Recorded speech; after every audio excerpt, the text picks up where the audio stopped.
Hello and welcome to Sync Music Matters, a podcast that explores the beautiful relationship between music and the moving image. My name's Jim Holstrip and I'm your host on this journey, as each week I chew the fat with industry professionals who, on a daily basis, work with music for visuals.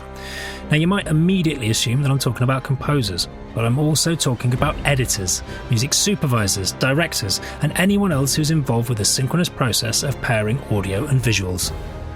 In this episode, I'm talking to Universalproductionmusic's senior producer, Andrew Stannard. So, what can you expect from today's chit-chat? Well, Andrew and I reveal our shared love for 80s TV themes, and Andrew even posits a theory about why strong melodic hooks were such a staple back then. If you've listened to any other episodes of Sync Music Matters, you will know that I harbour a deep, deep love for obscure TV, film and music-related trivia, and Andrew brings more music trivia gold to the table than you can shake a stick at. He blows my mind with a revelation about an 80s game show theme, which it turns out was written by one of Hollywood's biggest composers. He also brings my world crashing down when he informs me that one of my favourite TV themes was in fact plagiarised, and I've not felt such disappointment since the realisation that Santa Claus and my dad had the same handwriting. Andrew is obviously a mine of information about production music generally.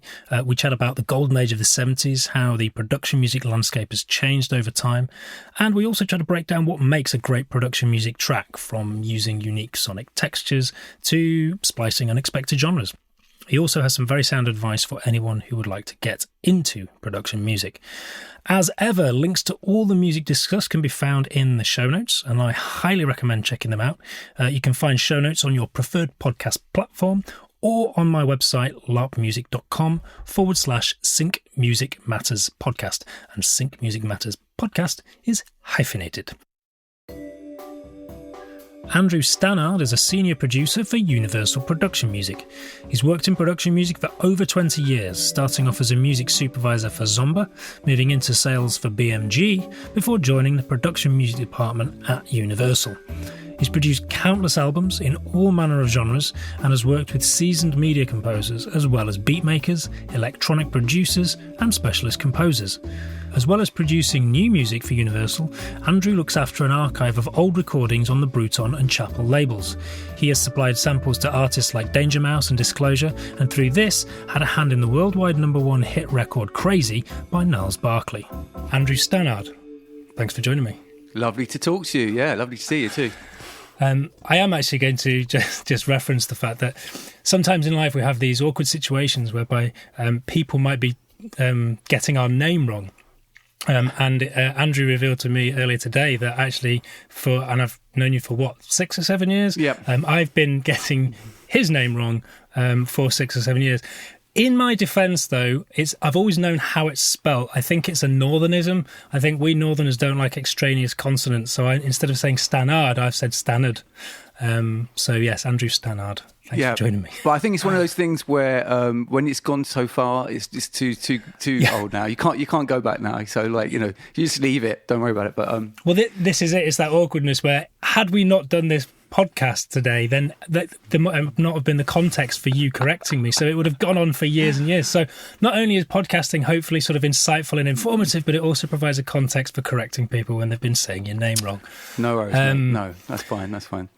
Brilliant. Yeah, so, well, thanks very much for joining me. I'm going to start with the first question that I start with every guest, which is if we were to sort of rewind to when you were sort of any time between sort of 5 or 10 years old and you sort of got asked that kind of typical question of, hey, what would you like to be when you grow up? What would you have responded? I didn't know that question was coming, actually. It's good. So it's quite interesting, actually, because I don't think... Well, I certainly didn't know about production music, so I had no idea about this whole world that I work in at the moment. So age 5, I knew I wanted to be involved in music. The thing is, I was quite unusual. I was drawn to music. So a lot of kids, they get told to play the piano. You must go and do your practice. You must, try and learn an instrument. And I was just drawn to it. I had this strange fascination with sound. I get told stories about when I was a baby, my granddad would put classical music on and I'd sit upright and be like, what's this? What's going on? And then we had this piano and I just went to the piano and basically found chords and sounds and really played by ear right from the start. But what did I want to be? I wanted to be a policeman. I mean, I wanted to catch robbers, and like, yeah, that was exciting. I wanted to be out there doing what I seen on television. So yeah, that was like the thing that I wanted to do. But then I think all through my life, I've always known that music was a thing that I was drawn to. How the hell that would turn up to be what I do now, I don't know. But like, so let's say policeman. If that's the answer you're looking for. Was policeman? Was that? Was there any? Because I interviewed Todd Baker a few weeks ago, and it came about that he wanted to be a fighter pilot off the back of watching Top Gun. Was there a particular sort of TV show that you'd seen that made you want to be a policeman? I mean, there's things like TJ Hooker. I don't know, like any cop shows like The Bill, anything with cars racing around catching robbers. I mean, it looked really exciting. Yeah. So yeah, I mean, that I was really drawn to that. But yeah, thank God I didn't go down that road. Though I don't think I would have been a very good cop. But weirdly, it was something I entertained at some point as well. Even actually, probably nearing sort of A-level time, where I sort of thought I didn't know what I wanted to do, and I kind of thought about police, and then I kind of decided that I wouldn't actually be able to deal with the things that police have to see on a day-to-day basis. I don't think I would be able to see that and cope mentally. Yeah. So I sort of... Well, personally, I think I could cope with the discipline, having to say, like, yes, sir, no, sir, and whatever, to your boss and your seniors. I couldn't, and the hours, I can't get up that time of the day. That's terrible. No way. I can't do that. So, yeah, thankfully, steered away from that. Yeah. And going back to what you mentioned about the piano, can you remember how old you were when you started? And was there a particular kind of seminal moment where, you know, piano seemed like a logical thing to do? Okay, so my musical thing is basically, it's really strange. First of all, I started, my nan used to have these brass sort of ornaments. I used to hit the brass ornaments because they had a certain kind of ring. So I was like drawn to sound in a weird way, and that was obviously, there's vibrations, there's sound going on, and it was like really exciting my ears. That's before the piano. Then the piano, we had a piano, which my mum got because she was bored and wanted to play some piano. And then she would play something, I'd be like, play it again, mum, play it again. And then I would go to the piano, and so it's age probably 3.5, 4. And what it was is just hit notes, think, oh, that's a nice sound. Hit 2 notes, oh, that's interesting. What happened? Oh, those. And then I was hearing, I mean, now I look back and I was hearing fourths and fifths and those pulses you get between different intervals, and like how that sounds. You go to a seventh and you're like, oh, that's like a. So I was kind of drawn to the sensation in my ears of what sound was doing, and then I realised, you can play tunes as well, and like that was fun. And really, my whole musical background's been playing by ear. I have had to force myself to read music, and that happened really late on. I tend to just play TV themes. I was really into TV themes. Quite weird as a child. It's quite nice where I've ended up though, how that was when I was back in as a kid. So I'd hear something off the telly and I'd work out how to play it. And then my mates would be like, that's really cool. And then that's the first time in my life I knew there was a payoff for music. So you could play, so I'm a person of the 80s, I'm revealing my age here. But like, so it's like Kids from Fame theme. I played that, and all my mates were like, wow, do it again. And then I ended up playing for an assembly we had at school, in my primary school. And everybody walked in, I had to play Kids from Fame theme. And it was like, I still remember, I was like, and everyone was like, that was so cool. I was like, okay, this music thing's pretty good. Because you get, I mean, I'm mentioning that because it was just like a nice thing. But yeah, sure. I think as well at that age to be able to do something that people kind of marvel at is probably maybe the first time you sort of go, oh, wow, the realisation that actually not everyone can do that. I think also because it wasn't classical music. Everyone else was like, here's my Mozart piece. And then I was playing Kids from Fame, which had like a pretty groovy bass line. It's quite kind of a disco kind of funk thing. And it was like, oh, you're playing music, which is like pop music. And, that was where I really liked classical music, but I knew there was more cachet to be doing the other stuff. But so I was aged about 4 when I started off. Wow. Well, and as well, it's worth mentioning that actually theme tunes in the 80s were amazing. They're like some of the best TV theme tunes ever written, I think, came out of the 80s, both kids' music, but also you sort of think like stuff like Quantum Leap, The A-Team, Knight Rider. It was back in a day where you had a real theme that set the scene and sort of, which, I don't know, I kind of feel has been maybe lost a little bit today, certainly in sort of film and television. There's not, the theme isn't quite so cool as it used to be. So, yeah, there's a story behind that. I was reading this article that Daniel Pemberton wrote, actually, and it's all about the fact that, so the story is basically the theme tune was like, come in from the kitchen, you're making a tea, mum, soap opera starting, come in, and it would draw you in. So you knew, and it was like there was a lot of time they needed for people to stop what they were doing and come to the television. So it was like, but now, because video on demand and it's just instant, you don't need to have that long period to try and get people to stop what they're doing and go to the television and be drawn to it. So yeah, this ridiculous thing now, you have 20 seconds.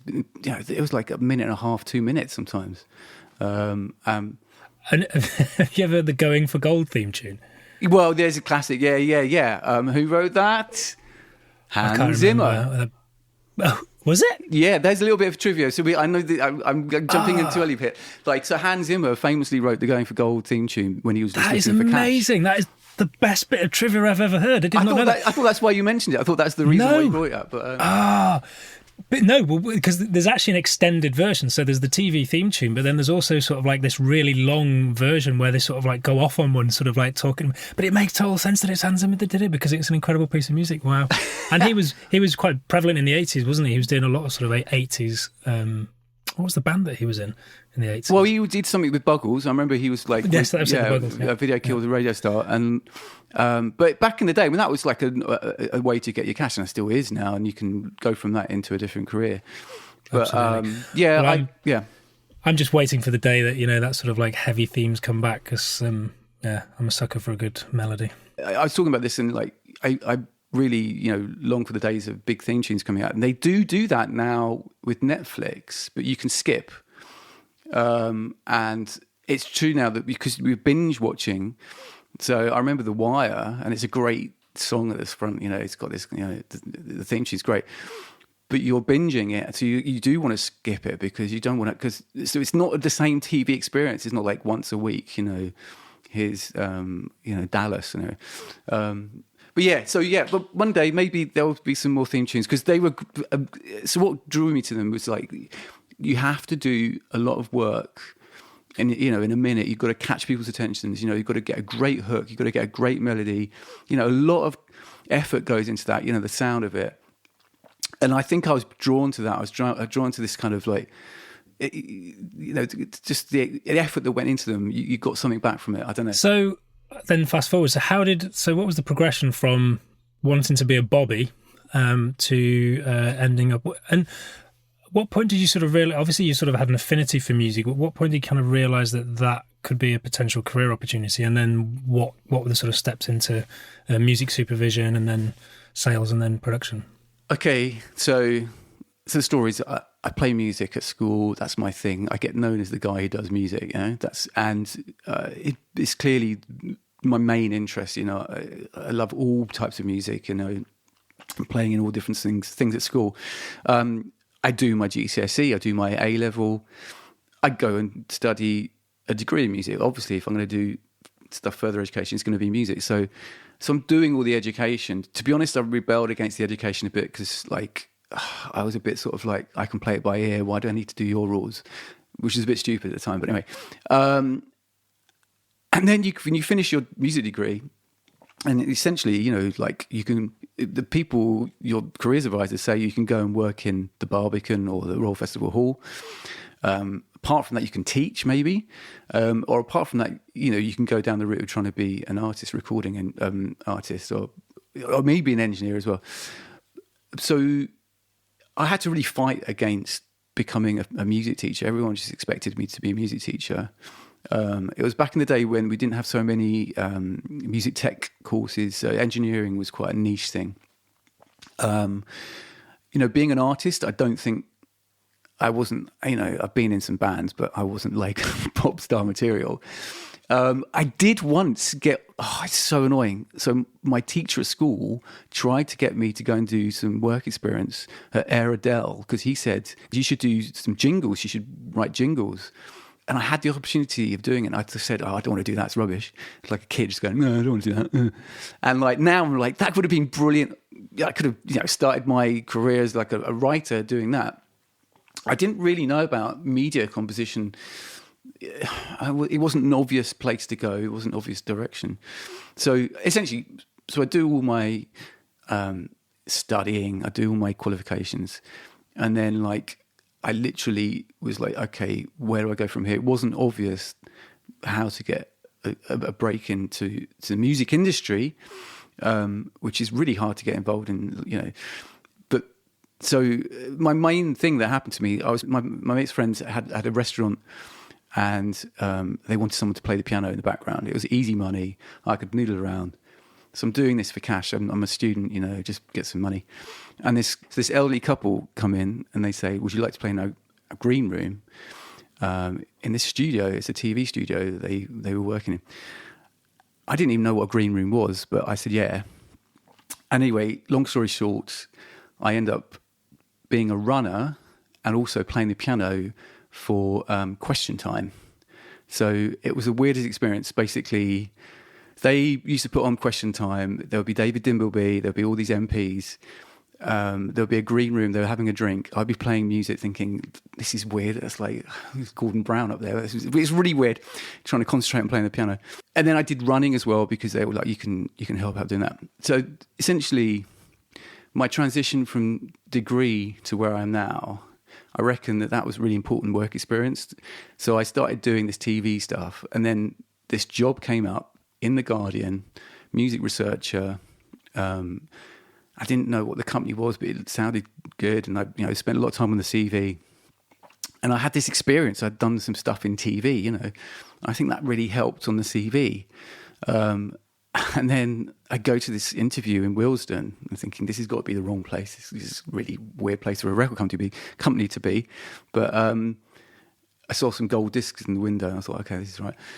And yeah, it was this world of library music I'd never heard of. And there was this job, music researcher. And, I think there was like so the things that really helped was that work experience, the fact that I had a real breadth of love of music. It wasn't just like one thing. I was at school. It was quite unusual back in the day when I was younger usually you'd be like into metal, or you'd be into hip hop, or you'd be into this and that. I loved everything, and I really liked classical and world music and everything.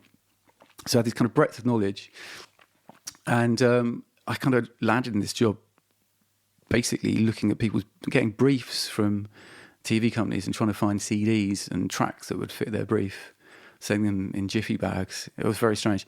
So, well, I think what's quite interesting there as well is actually you cite the work experience as the sort of defining factor, not necessarily the sort of GCSEs or the A-levels or maybe even the degree, but actually the thing that set you apart or stood you instead for getting that first job was work experience. Yeah, it's a horrible truth, but I think you need the knowledge, you need the skills. I had a depth of knowledge that helped me. And you also need to be able to pair together, TV, music and CDs. And there's a thing that goes on that I could do.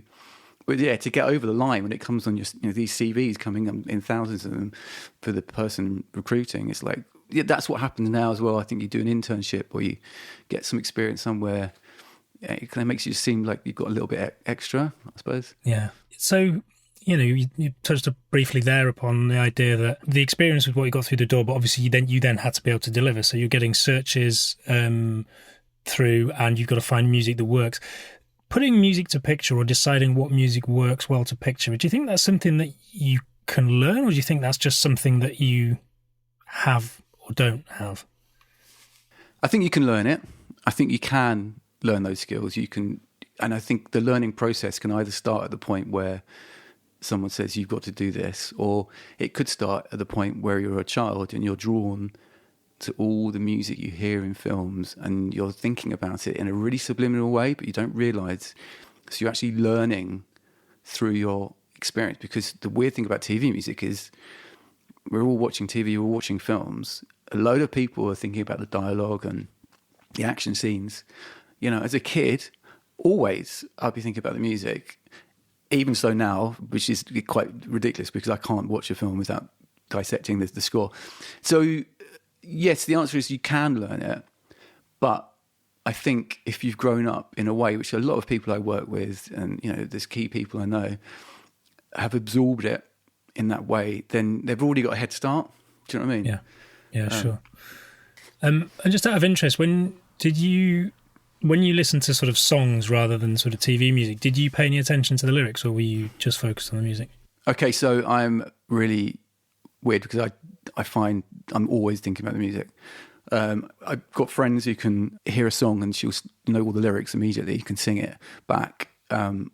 Hip hop, I love hip hop, always thinking about the production, the beat, you know. So the answer is it's always the music, it's the sound.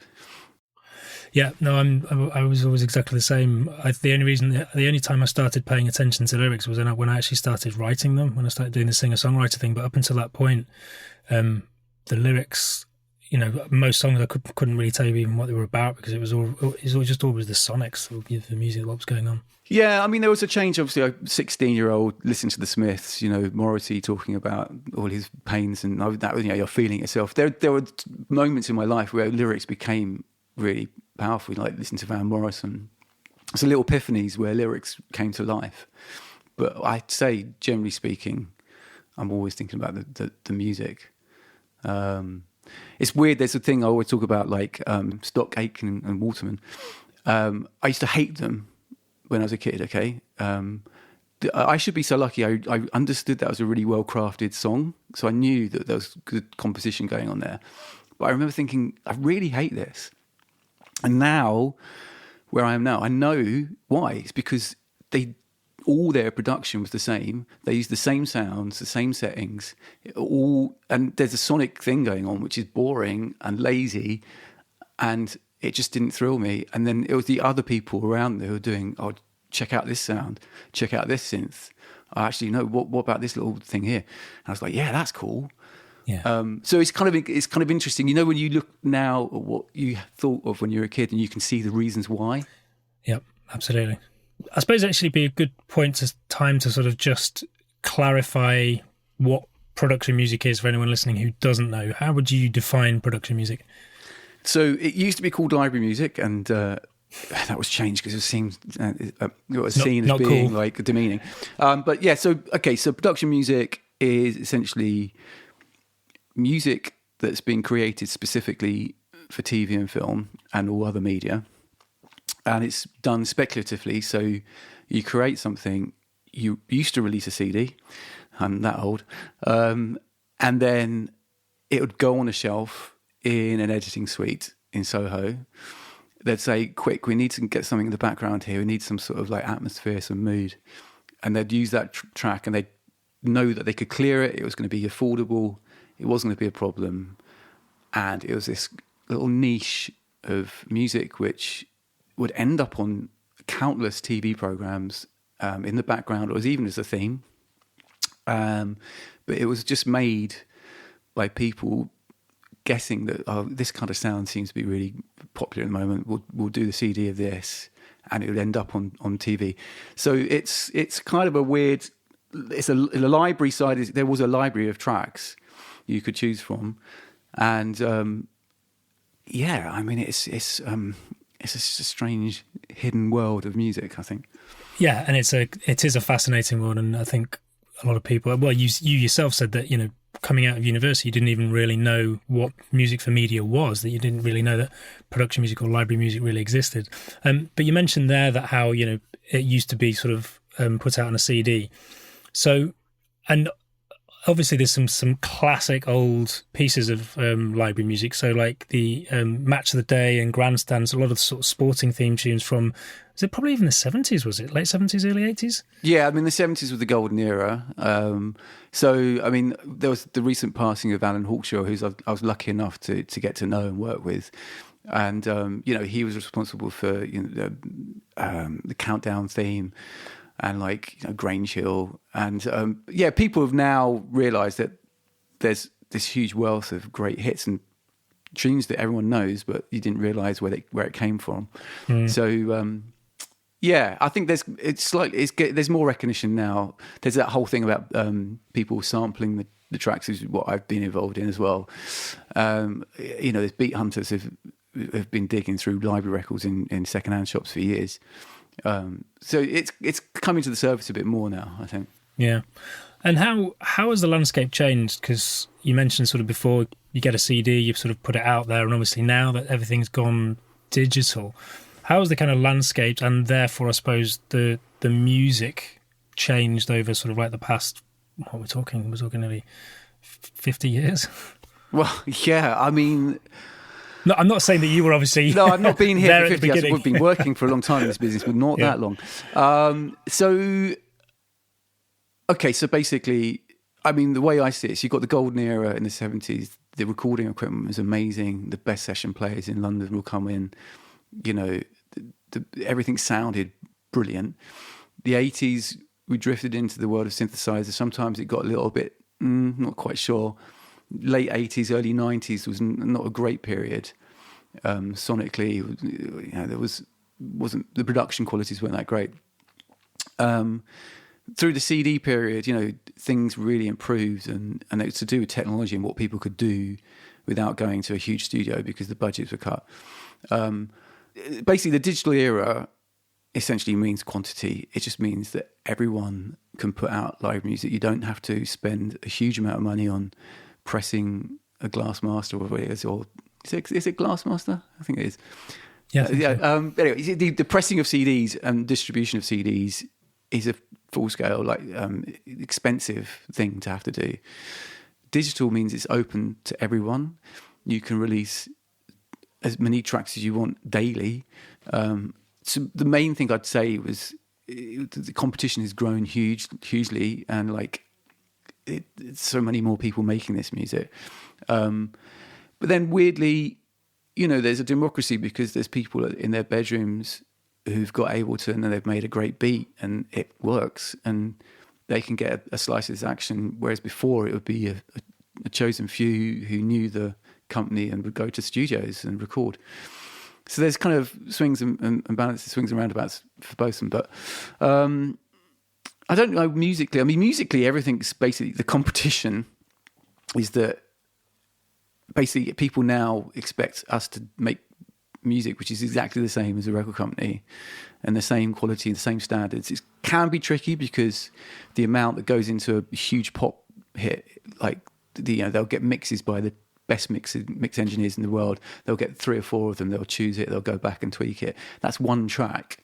So when you're producing on scale, it's quite hard to have everything sounding at that level. But we do, and the standards have got better. You can see that the way through, and there's some amazing pieces of music being released. And I have a theory in my mind that basically once the sort of CD died and music moved online, obviously the record labels lost their primary source of revenue, which was selling physical copies, and all of a sudden we go to it wasn't even streaming, it was sort of like illegal downloads for a long time before streaming. But in my mind, because of that sort of major loss of revenue, all of a sudden record companies were then looking at alternative avenues, and where once upon a time sort of an artist doing sort of production music or even having sort of music synced for a TV ad and stuff was unheard of. All of a sudden it's like, oh, hang on a minute, here's a revenue stream that we can actually sort of keep going. Did that sort of influence the world of production music? Did you sort of see kind of bigger artists or labels or even producers starting to get involved with it? Yeah, I think so. I think essentially you're absolutely right. Everyone realised this sync market there's money there. The people making the TV programs had to pay for it. They couldn't just do it illegally. Everyone started knocking the door before they weren't really interested. They were like, hey, can we get involved with what you're doing? So suddenly, yeah, you've got a quality of artists that their A&Rs maybe would have said, look, don't go down that road. And they're like, actually, do you know what? This is a really good idea. So you've got access to people who were being dissuaded from that. And yeah, I mean, it's because there was a stigma thing, which people aren't so worried about now. It's like people realize the value of a big sync, being the radio play that it used to be. So, let's be honest, people don't listen to the radio like they used to. But if you get a huge advert or a big promo or trailer, and people hear your music, so Love Island. How many people tune into Love Island? That's more than Radio 1, okay, or some show on Radio 1. You get your track on that, everyone hears it, they Shazam it, you've got something. That used to be radio. So this sync world has got value in it for the artist to get some money, but also as exposure, and that's changed as well, because, to get your music heard or above the pie, over the line. Can you think? Do you know off the top of your head any artists that have sort of whose careers have been launched off the back of sort of getting a major sync? So I was lucky enough to work with a guy called Matt Hales from a band called Aqualung, who were big in the early noughties, and basically Matt, his first hit came off the back of an advert. It was for a Beatle, I think. And he ended up on Top of the Pops, and it was great. And then he had a career. He toured with the band, got signed to publishing, and he's now a songwriter working with people like Leanne Havas and all sorts of people. He did an album with me as well, because his A&R realised this was a good way to get some extra revenue. So he had a start with the advertising. So I went to see Sigur Rós in Ali Pali, and brilliant bands. They've already made a name for themselves. Like they didn't need an advert to launch their career.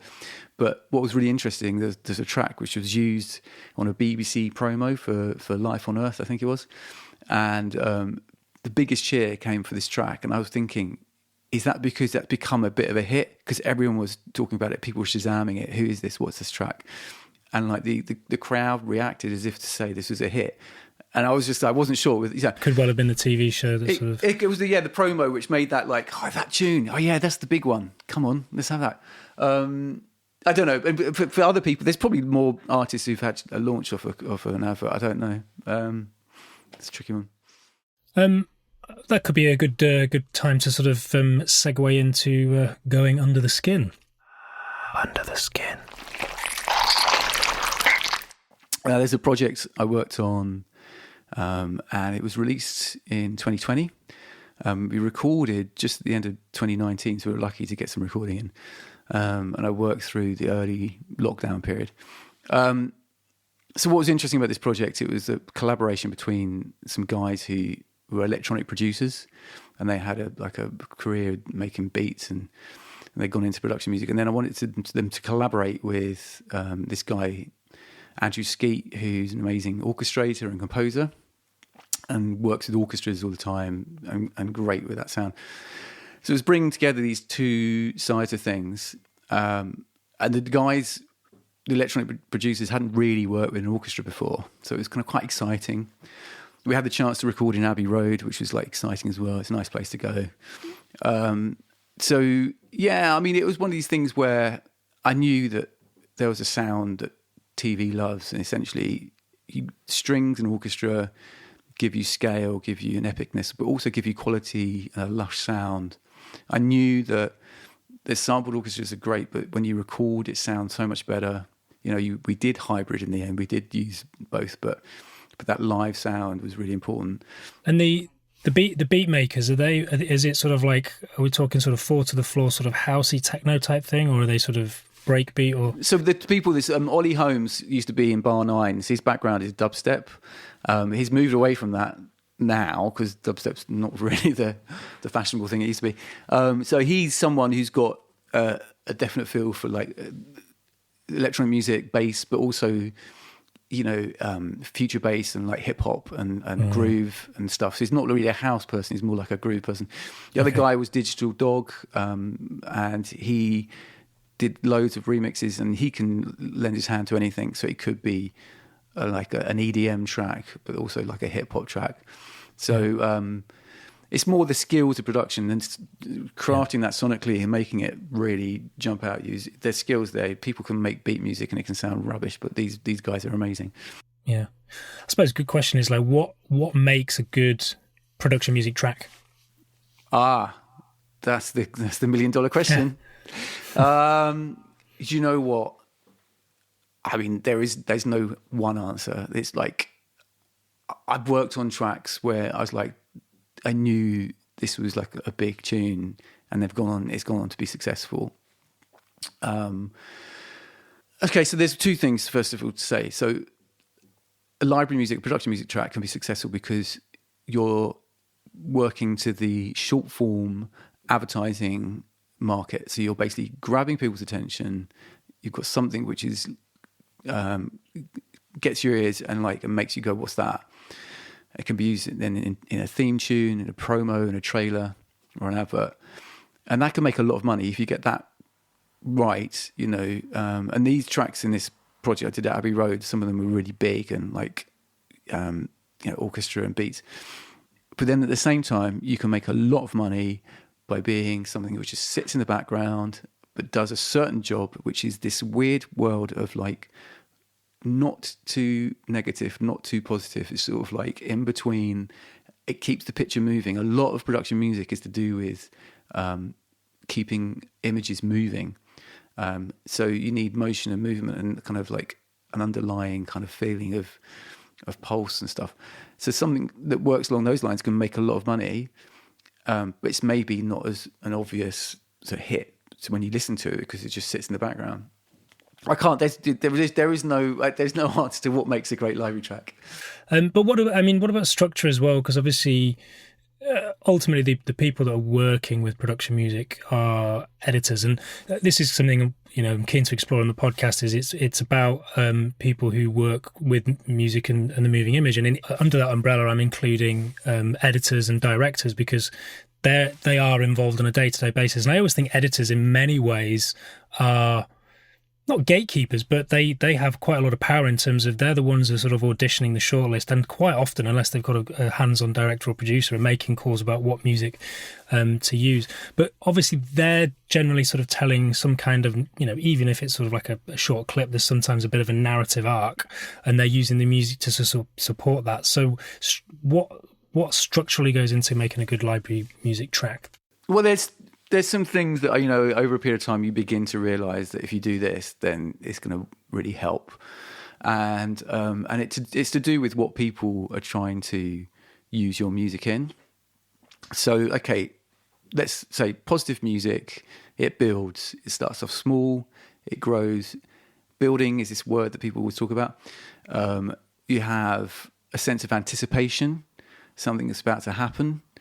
The music can be all sorts of genres within that, but the mood is that you've got something building, and then you have a drop, as they call it now. You might have a little breath, a pause. You might go straight into something which is big, and then you get a full-scale climactic back end, and that's like a chorus. It could be all sorts of genre, but that sort of line, that line upwards to a big sort of climax. It's a wedge. It's a wedge. So, that's one thing. That's one thing that helps. But then also, equally, things where there's edit points. So you have to write in a different way when you do production music. You're not making music to listen to, so you have to keep thinking about, rather than through composing, you have little breaks and edit points. You have pauses between sections. You have, if it's a funky track, you have a little drum fill, which kind of just gives you a place to cut the picture to, or to kind of do an edit with. So those kind of elements of edit points, as we call them, are really important. So there are real structural things that will make a difference. Equally, the front end, give them. This has been hard for me to do because we had this transition from CD to digital, where CD is how long are you going to play the track for before you skip? Now, digital, you can see a waveform and you've maybe got a different interaction with that track. So you give someone something at the front end, which is a bit longer before hitting the big hit. But then it all swings around. So some people would say, no, start with the big statement, and then you can come out of it and then you can rebuild later on. So there's not one thing, but there's structures that work and will help you if you want to be successful.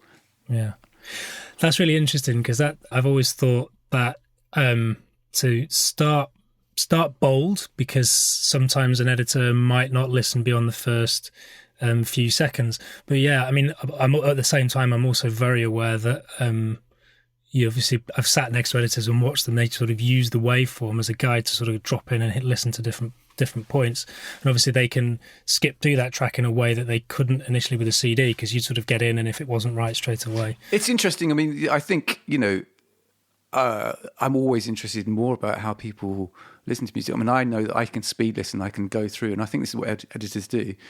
The genre will dictate to some extent. If it's a big hip hop track, you want to hit them with something big at the front, and then the groove can take over. If it's something which is really delicate and building, like a trailer track, then you will have that front end, which is like, mystery, anticipation, if I can say it. The genre dictates to a certain degree.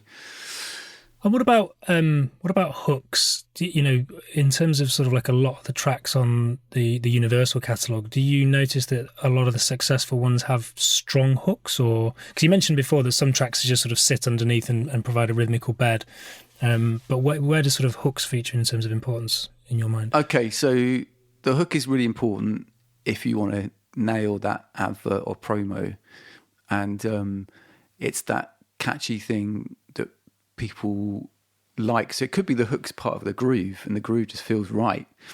And the weird thing is that, so the royalties come quite a lot. If you have, we call them promos, they're basically just adverts for TV programs. If they get heavy revolution, they get played again and again. So every time it gets played, you get paid. So you can make a lot of money from that. And that's where the hooky music really helps. It's different from pop music because people aren't really singing it. They're not expecting it to be on their headphones or their streaming. I was going to say iPods. That's like, that's so old. It's like, no, it's not an iPod anymore. On their Sony Walkmans. On their Sony Walkmans. So, it's not quite the same as a pop thing where the hook is really, really important. I'd say mood, and what the mood is that you're creating is probably more important than the hook. It's an easy word to say mood, but it can be really nuanced, and that's just important as a hook, I think. Well, I suppose that's a defining factor when an editor's auditioning music is that's the initial impact is what's the mood, what's the tone, irrespective of hooks or genre, and that would be, I suppose, a critical point in terms in that split second of like, is this right for this scene or not? Yeah. Does it get shortlisted? I mean, so I'll give you an example. There's a track called Golden Swagger, was the title I came up with.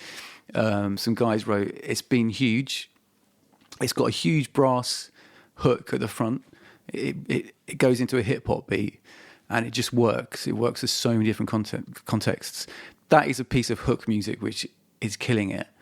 But then equally, there's another track which is this kind of like tone with some piano on top, doing some sort of like modal stuff, a bit like Thomas Newman. That kills it because it just gets used in all the documentaries, all the background stuff.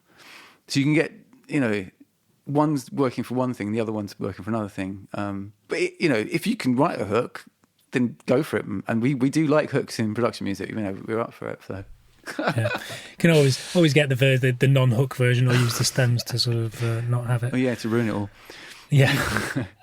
So another question then is sort of, okay, so we've kind of looked at what makes a good production music track, but what then makes a good production music album? Are you trying to kind of get a broad variety of different sort of moods and tones, or are you going to kind of stick to the same tone but explore that in different ways? Okay, this has changed a lot and it's still under discussion. Being the old guy, so I remember the CD. The CD was basically, you had to cram as much as possible onto that CD because you're pressing it. So as many tracks as possible. We used to always do these things, we'd break it up into headings, like sections. So it'll be like a terrible title, which I hate, was called Youth Culture. It's like your uncle talking or something. And then basically, that was representing all the stuff that was going on the chart. So you'd have your hip hop beats, your indie, some kind of electronica dance stuff. But it was all under the heading Youth Culture. And that was back in the CD day. Nowadays, we still do albums, and we do like to kind of create something that people will flick through and find useful for more than one track. So there is always like a concept. There's a thing that we try and hang things in and place things in. But at the same time, I get people at my place saying, "Don't just give us the same kind of genre again and again. Give us some variations. We want things to change up." So I don't know. It's like the concept is quite important if you're recording or you're doing something, because you're having, maybe there's an ensemble that you're going to record. So you will often have an overarching concept and a sound, and ideally within that you'll have different flavors. And it's nice to put an outlier in, so it's like a slightly different track. And I shouldn't say it's like a cash cow or something, like a one that's really going to, that's sometimes how I think. But so the answer is albums. But the weird thing, so it's under discussion, because how do people find the music? They find it by search. It's tracks. It's not albums. Are we living in a album time? Do people really care about albums? Like full stop? Do they? I don't think so. So it kind of is the same in production music. Yeah. Well, interesting. I don't know, in the last couple of days, Spotify have removed the shuffle button from Adele's latest album, haven't they? Because Adele has gone out and said this album is meant to make a statement and you're meant to tell a story as you go through it, which obviously has massively changed because, as you say, people sort of cherry pick music. But it's interesting that you say that as well with relation to production music. But at a time when Adele has just sort of come out and gone, no, my music tells a story, so you shouldn't shuffle play it. Well, I mean, no, hats off to her, because it's an album used to be a concept. Dark Side of the Moon. You don't shuffle that, do you? It's a thing.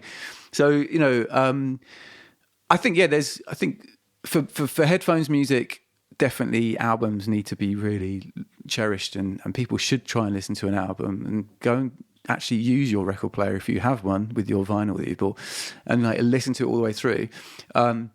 Production music, it's this kind of thing which is a nice way of putting together a bunch of tracks. We don't do singles. We put them in some sort of concept, and then it will be like music for crime drama.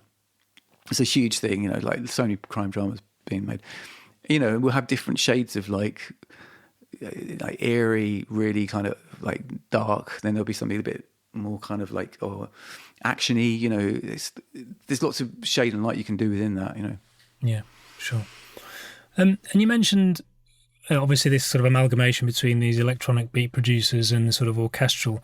Is there any other sort of albums where you've kind of spliced interesting genres? Because it's funny, as a composer, I always think there's so much sort of creative reward, but also hopefully it's in terms of trying to sort of break barriers and sort of fuse new genres and try and bring a bit of irreverence to what you're doing and trying to create something new. Are there any other sort of like albums that you've done where you've sort of spliced interesting genres together?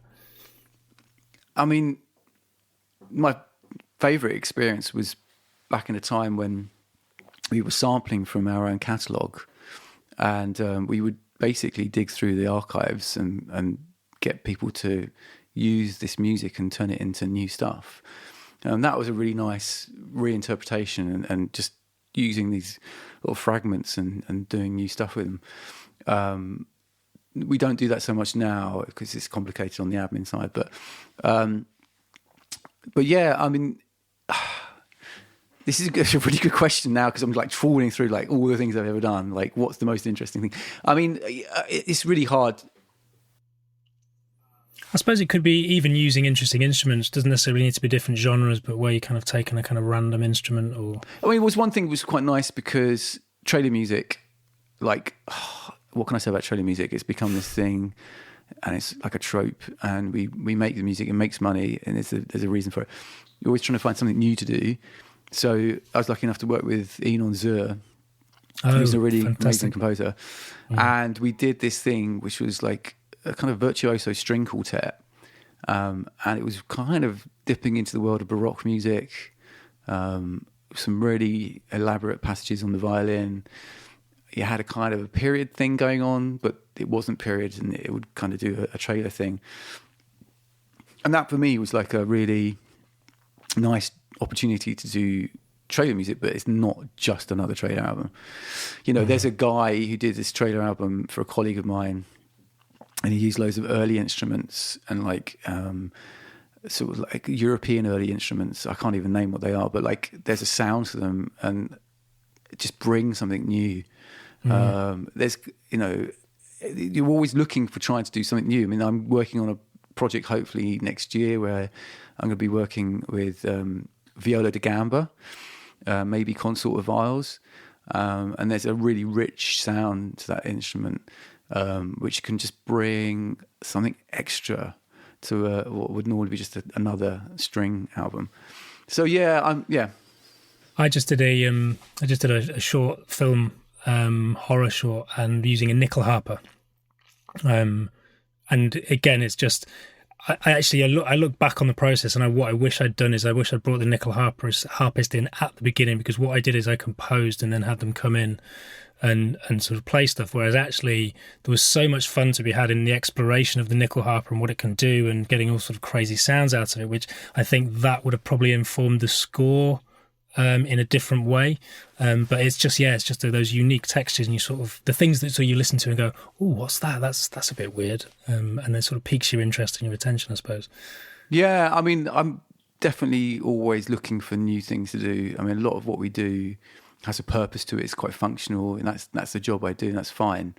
But just to have those extra elements, you know, like I really want to work with a gospel choir, but not doing gospel, but basically adding that sound of people singing to a chorus, which lifts everyone up, and they can just be doing non-worded vocals, but you put that in, and it's a human sound. It brings a humanity.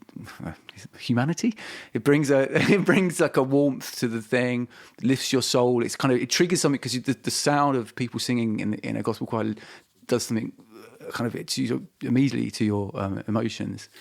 So that's like a sound source that I haven't worked with before. So I'm always looking for things like that. Yeah, definitely. Yeah. It's funny. This is a recurring theme, and it's something that I sort of believe for many years. But obviously, as we talk about technology and everything, sort of we tend to work in the box these days and do everything within the computer. But when you do bring real instruments, and it's humanizing it, it's actually all those sort of little imperfections that you get from human beings being involved. Like I always think the imperfection of a groove, the imperfection of a beat is the groove, and you know, if you've got a choir of people, they're not all singing perfectly, you're not tuning all of their vocals, there's sort of slight imperfections, and same with strings and an orchestra, but all of that combines to provide this sort of rich human an emotion, a level of emotion that you just can't get from using sort of samples, or certainly, you know, having everything sort of cut to grid really strictly. Yeah, no, I agree. I totally agree. Yeah. Yeah. I'm interested in sort of going into, you mentioned sort of Dark Side of the Moon and there's a couple of other sort of musical references. I sort of go into just sort of have a look in a minute to have a listen to, you know, what music shaped you. Just before we do, because I'm conscious that there may be some people listening to this who are getting into composing or are in composing and sort of learning about production music. If you've got advice for people who would like to sort of get into production music, what would you think what would you advise? Okay, if you're going to try and contact someone in a production music library company, you need to present a small amount of music that you can listen to quickly and easily. So ideally a SoundCloud link. Don't send a WeTransfer, which will expire. Don't send MP3s, which are really heavy and just bog down your inbox. That's basics, but you know, carve a sound, work on something and make something special. Don't try and think, I can do all these different types of styles. Here, look, I can do jazz and rock and whatever. You know, find a thing that you can really do well. You know, I'm after people who've got specialist kind of skills and a sound. It's really hard because we do have like an inbox. We have a demo submission box. Some companies don't. I mean, Extreme Music's like, don't contact us. We'll find you if we need you. We don't do that. But the truth is, you have to be patient. You know, it will take time for your music to be listened to. You won't hear back immediately. Don't hammer emails constantly because it doesn't really help. Having something to say is good. It's like, check out this track which was placed in this advert. Check out what I did here because it's done this. Rather than just going, I'm here, look at me. Give me some reason to want to engage. It's really hard because like there's so many people. It's difficult to listen to all the music. It's tough, isn't it? It's which is you can't get the interest of a production music library without the sync, and then you can't get the sync without. Well, that's not true. Obviously, there are ways of getting syncs of. I mean, you can. It's weird because some people's careers are made because they knew a film director or a film producer, and that's unfortunately. I mean, they had to have the skill. They needed to have the skill. They didn't just fall out of the air. They needed to have the talent, but their break came from knowing someone and making a film. Well, I suppose if nothing else, that highlights the importance of relationships, and I think probably something that I subscribe to is it's very easy in the modern world to try and create or nurture relationships online, whereas actually there's no substitute for face-to-face, in person, notwithstanding global pandemics. Yeah, obviously it's been pretty tricky. No meetings recently. Still can't have anybody in our building, but like, yeah, I mean, of course, the relationship is, for me, I want to get to know the person musically and creatively. And it's so much easier to work with people when you've met them face to face. You've had that chat. You can talk much more freely. Just to getting the foot in the door, I don't know what. There's not like one easy answer. You've got to work at your skills, work at your sound. To be honest, the truth is, if you make something and the mix sounds really good, mix is really important. Come to me. If a track will pop out and it'll be like, this is really good. Who is this? There's hundreds of people just doing mediocre stuff. The mixes aren't great. Compositionally, it's okay. Excite my ears, make me think this sounds professional. And I suppose the only way to do that is with mixing is just to mix and mix again. Well, the mix thing is a whole journey. It's like you have to train your ears to critical listening and open up your ears to sound and how it works, and then you have to do it to learn it. You can't just learn it quickly, and you need to really be on. That's something you craft over a period of time. Yeah. So talking about the electronic producers, they basically focused on a style, and they can nail that now because they know how to do synthesis and bass and to program a beat because they've done it so many times. And that's why I want to work with them. Specialist rather than generalist. Getting a taste. I think it would be good to kind of get a taste. You've mentioned a couple of albums of. You mentioned your sort of interest in sort of kids, sort of TV themes when you were growing up. Can you sort of trace back your kind of sort of life and sort of pick out seminal moments where either a particular film score or a particular album or something has sort of like had a profound effect and perhaps sort of shaped your, where you are today? I mean, it's a really hard one. I was thinking about this, and so my thing was I was drawn to the sound of the orchestra. So I always loved orchestral music, but equally there was something about synthesis and that otherworldly sound that really piqued my interest. So it's interesting, I've got colleagues and friends, and we all went down this journey of like, so I'll give you an example, the obvious one. So Chariots of Fire, as well as learning to play that piece at school, which was quite fun, in front of everyone, there's a track called Abraham's Theme, and it's really simple. There's not much going on, but there's this like little portamento synth sound, which I now know is a CS80 because it's got this little felt portamento thing, and it's the thing where you're like, what is that? What is that sound? I don't know where it comes from. Jean-Michel Jarre synthesis, the electronic radiophonic electronic. No, I'll say it again. The radiophonic workshop it gets talked about a lot, but it's that kind of otherworldly sound which excited me when I was younger.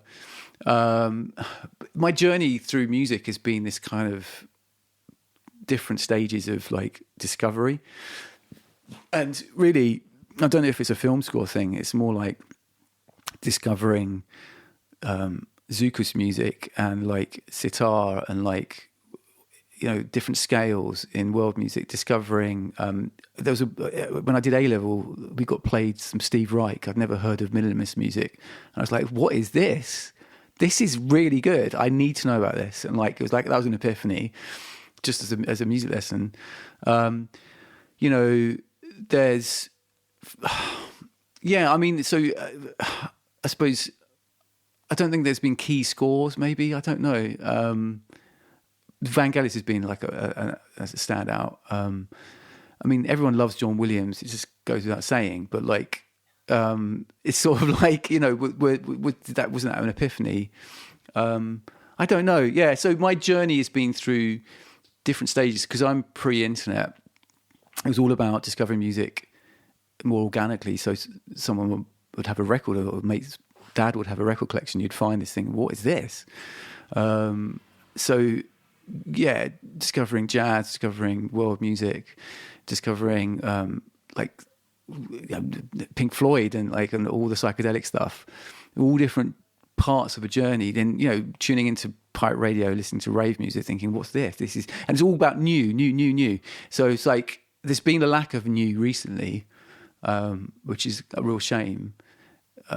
Because I've lived through periods where like dubstep, but like I've never heard of anything like this. What is this music? It's just this weird bass thing going to clubs, people doing halftime dancing. Influences. It's not like one thing I can say influenced me. But even like in the classical side, like listening to Debussy and thinking, what are these chords? This isn't This isn't Mozart. He's doing some really weird chords and sounds, and it's like beautiful. I know what it is now, but that really caught my ear, and I was like, I wanted to know. And then going and listening to Thomas Tallis, and it was like Spare Me an Alien, this amazing piece of vocal music, and it's just there's the sound of it. It's like it's this cacophony of different vocal parts coming. It's a 4-part piece. The kind of those, it's really weird. All these things are popping in my mind. Those are kind of points where you're like, "What? Wow, what is this?" Yeah. Well, it's interesting as well because I think it's something that you keep sort of referring back to as well. Is like it's always something sonically interesting, something that's you've not heard before, something that's maybe unexpected is what sort of piqued your interest and sort of created a level of curiosity, which has sort of led you down perhaps this sort of rabbit hole of sort of exploring that more and more, and which it kind of also ties in with what you were talking about with sort of the production music and the albums that you're producing, is looking for interesting ways, interesting new takes, because obviously it's very hard to do something which is completely original. There's only so many notes, there's only so many combinations of those notes, but by drawing on lots of different influences and sort of ideas and hopefully sort of moulding that into something unique, that's how you sort of pique the listener's attention, and that goes from from consuming music from a commercial perspective, but also for people who are sort of professionally doing music and sort of I always think of Johan Johansson. There was a score for Sicario and the score for Arrival. They were both scores where I was like, "Whoa!" It's like this is very cool. What's going on here? So then you sort of look into it, and it's Johan Johansson, and it's like, wow, this sort of opens up a new world. Well, there's a thing there with the sound thing. It was the descending basses and cellos. Basses, yeah. And it became like everyone was like, "What is that?" And it was like, "Whoa, what is that?" And now it's everywhere. Now everyone's doing it. Yeah, it's great, isn't it? No, these things pop up and they capture your attention, and Johan was a brilliant composer. I loved him. Such a shame that he passed away, but so it's not one thing, but I think sound and just the sound experience is what captures my attention. One other last quick question. So you mentioned earlier we talked about TV themes, and you talked about we talked about Netflix where maybe themes are sort of coming back a little bit. Are there any particular series that you've watched recently where the music's caught your attention? My lockdown experience, there's 2 programs that I was loving during lockdown. Tiger King. And obviously Tiger King was there. Yeah, of course. We all love that. I mean, musically, I don't think they were like groundbreaking musically. So I'm going to mention the 2 things. Basically, Grace and Perry's Art Club. There's a guy called Alexander Parsons did the music to it. And I went and Googled him. And he's really interesting. Basically, he's this kind of composer where it's very subtle what he does, but you know that he's paying attention to sound.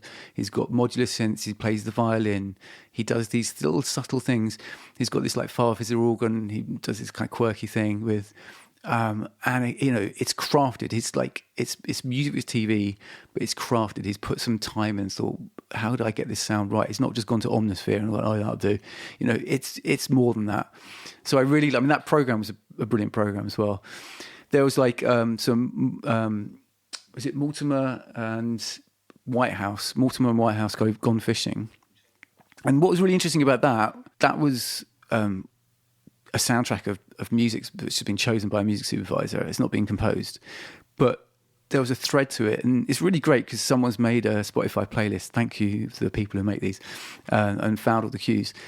And it's a really great sort of, so the music's obviously matching the mood of the program, which is like fishing. It's relaxed, it's chilled out, but some really great old blues, really lovely guitar tones in there. Loads of Richard Hawley, which I should mention. He's a brilliant artist. You should go and check out. And I just remember watching the program and also Shazamming, thinking, what is this track? Because it's just a really beautiful, simple guitar tune, maybe electric, but with some slide in it, and it's just blues, and it's just oozes warmth, and it's got some character to it. Some tracks from that really caught my attention. And then the other thing was that the recent thing, I have to say it, Hans Zimmer, God damn him, damn Hans Zimmer, he's gone and nailed it. Zimmer. I mean, like, I get slightly frustrated with the way that Hans Zimmer just is on everything, and you're like, come on, there's other people in the world. But so I went to see Dune. I was looking forward to that film for ages, and oh my god, the soundtrack is. The film needs the soundtrack to be good because it's got loads of stuff where there's no dialogue. So Hans had a great opportunity to do stuff. He, sonically, the sound engine, the sound production on that was amazing. So I went to see that film. What do? I get straight back home. Immediately, I'm looking up Spotify to find the soundtrack. Then I have to work out what's going on the piano. And I realise it's like basically 2 chords. So he's kind of like, because this is how my mind works. I always do this. I'm like, what did he do? What did he do? And then he's got an approximation of like a Middle Eastern scale that he's using. And then obviously it's much more than 2 chords because it's all about sonics. It's got this singing. It's got the vocals. It's got and he just does it and he just kills it. And I've got a feeling that might be up for Oscar's best score. Yeah. Well, it's really interesting as well because obviously it's blurring the lines between sound design and music, isn't it? It's kind of really bringing those 2 worlds together, and it adds an intensity to that film. There's you kind of realise when you come out of it, it's like there's barely a moment in the film where there isn't some music or sound going on, and it really kind of it's just, you come out of it and you're like, oh god, it's relentless, but in a good way. Yeah, and totally. And, a great gig to get because the film really lends itself to a composer doing his stuff. But so integral to the experience of the film. And so, hats off to him. Hopefully there'll be some other Hanses around that we can. He's not going anywhere, is he? He's not. You'd think he'd have retired by now, but he's still doing more scores per year than is sort of humanly feasible. And obviously no help from a massive team of other people. No, remote control is not involved. No, it's just him. It's just him. Yeah, but that's my pick. That's great. Thank you so much.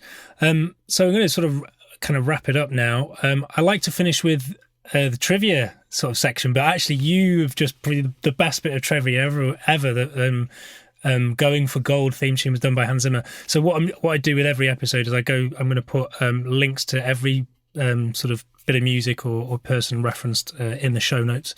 I had a bit of trivia for you. Do you know which film soundtrack stayed at, well, so not film soundtrack, which piece of music from a film stayed at number 1 in the UK charts for the longest period of time? Yeah, Saturday Night Fever. No. It's not Saturday Night Fever. It's not, no. Oh, okay. What? Saturday Night Fever was the biggest selling movie soundtrack of all time. Right. With Whitney Houston's The Bodyguard a close second. But I'm talking about songs which featured in film which were number 1. And which track was it? Who was it by? And how long was it a number 1 for? Oh, that's a tough one. Do you want me to have a stab at it? I've got to. Shall I give you a clue? Yeah, go on. Kevin Costner. Oh, for fuck's sake! Yes, that piece of music. Oh, everything I do it for you. Yeah, Bryan Adams. Oh, I just hate that piece of music so much. I can't stand it. I was lucky enough to work at Battery Studios, where the piano that he used was there, and it was like, oh, this is the piano we play that. It's like, I don't give a fuck. It's shit. It's like, sorry. Well, after 16 weeks of hearing it like 7 times a day on the radio, it's going to wear pretty thin, isn't it? There's no doubt. Oh my God. Do you know what's a close second? No. Wet, wet, wet. Love is all around. Oh, okay. It's slightly less irritating as a piece of music. But so I do have one piece of extra trivia for you. Oh, but yeah, you don't have to use it. I mean, I will absolutely use it. Okay, I don't know what. So basically, the Knight Rider theme is a classic theme. Everyone loves it from the 80s. It's really like iconic. But you're not going to ruin something for me. You're like tell me that Santa Claus isn't real. Well, I'm going to ruin it a little bit. But basically, so the guy who wrote Knight Rider has been living off that for a long time. But he actually ripped off someone. There's a track called Sphinx by Harry Thuman. And it's a total and utter rip. And when you hear it, you're like, oh my God, you basically just ripped him off. I mean, it's a long told story of people homaging or using other people's ideas. But it's just this kind of weird thing when someone pointed that out to me, it's like, but this is the Knight Rider theme. I've loved this all my life. Like, you're telling me he just basically ripped this guy. So sorry to kill it, but well, I don't know. I don't think it's killed it. I mean, I'll certainly go and A/B the two and see if I can sort of hear the difference. But check it out. It will always, it's a bit like Michael Jackson. Like, his music is great, irrespective of what's happened since he died or what's come to light. His music will always live on in my heart. So yeah, I mean, that's like me. I was a Morrissey fan. I love the Smiths. Listen to Morrissey now. He's like, please shut up. Please, don't stop. Just stop talking. But no. I mean, look. I mean, that's my trivia for you. That's great. I love it. It's brilliant. So I'm going to finish up with a couple of quick fire questions. What's your favourite biscuit? Oh, I love podcasts. Favourite biscuit, chocolate hobnob. Chocolate hobnob. For any Americans listening, that's a cookie. What's a little known fact about Andrew Stannard? Little known fact is my earliest memories are from Hong Kong. I was living in Hong Kong when I was 3.5. Oh, wow. So my first memories of life, going to a market and seeing someone chop a chicken's head up. And saying it's a chicken. Traumatic childhood. Yes. Witnessing horrific animal abuse. Very cool. What scares you? Well, actually, recently, I'm getting this fucking ridiculous like vertigo. But like, really? So I do get vertigo. But I don't watch horror films. Basically, I get scared really easily. Okay. I watched The Conjuring, the Enfield Conjuring. I was like, this is scaring me. This is not helping me go to bed. No, I'm kind of with you on that. It's like I find it very difficult to put myself through an uncomfortable situation, and watching a horror film, if it's done well, is just that. So yeah. And finally, what piece of advice, if you could go back in time, what piece of advice would you give to your younger self? Oh wow, this is like therapy. That's something. Get off your ass and stop being so fucking lazy.